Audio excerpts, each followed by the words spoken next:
Bonjour à tous. On commence le tour de la presse sportive en Angleterre avec le triste match nul 0-0 entre Everton et Liverpool hier après-midi. En effet, le derby de la Mersey n'a pas été au rendez-vous de la reprise de la Première Ligue et du futur champion Liverpool. En effet, les Reds devront patienter avant de célébrer leur premier titre de champion d'Angleterre depuis 30 ans.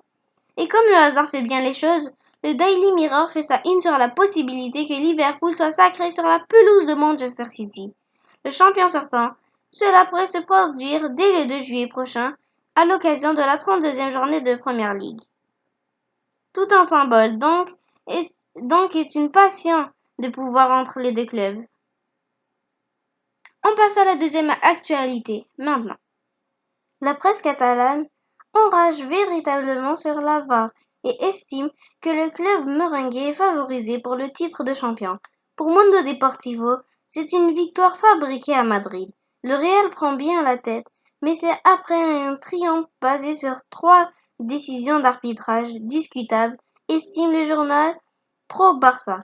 Et c'est normal, et c'est notamment le but accordé à Karim Benzema qui fait la polémique, car le Français contrôle de l'épaule avant de marquer. Mais je crois que l'épaule on a le droit de contrôler. C'est juste la main. Mais on continue de la vidéo. De son côté, Sport crie au scandale après la victoire du Real hier soir.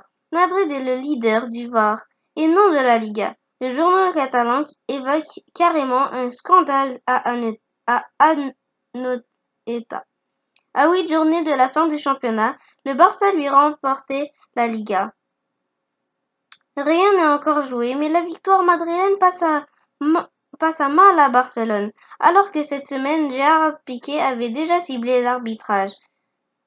Selon lui, au Real Madrid, les étonnantes confessions de Mauro Sarri, l'entraîneur de la Juventus, sur sa gestion de la Juve. On termine cette revue de presse avec la vieille dame des déclarations renversantes. L'ancien coach de Chelsea confirme qu'il voulait positionner Cristiano Ronaldo dans l'axe lors de la finale de la Copa perdue face à Naples, mais après discussion avec ses joueurs, ceux-ci ont préféré Paulo Dybala dans le rôle de numéro 9. Ce n'est pas moi qui décide, c'est importé le technicien italien. Mais le Portugais devrait bien retrouver sa position favorite d'ailier gauche ce soir face à Bologne. CR7 est donc mis dans les meilleures conditions, alors que la Juventus voit ses poursuivre maintenir le rythme derrière en Serie A. Elle n'aurait pas le droit à l'erreur si elle souhaite conserver son titre.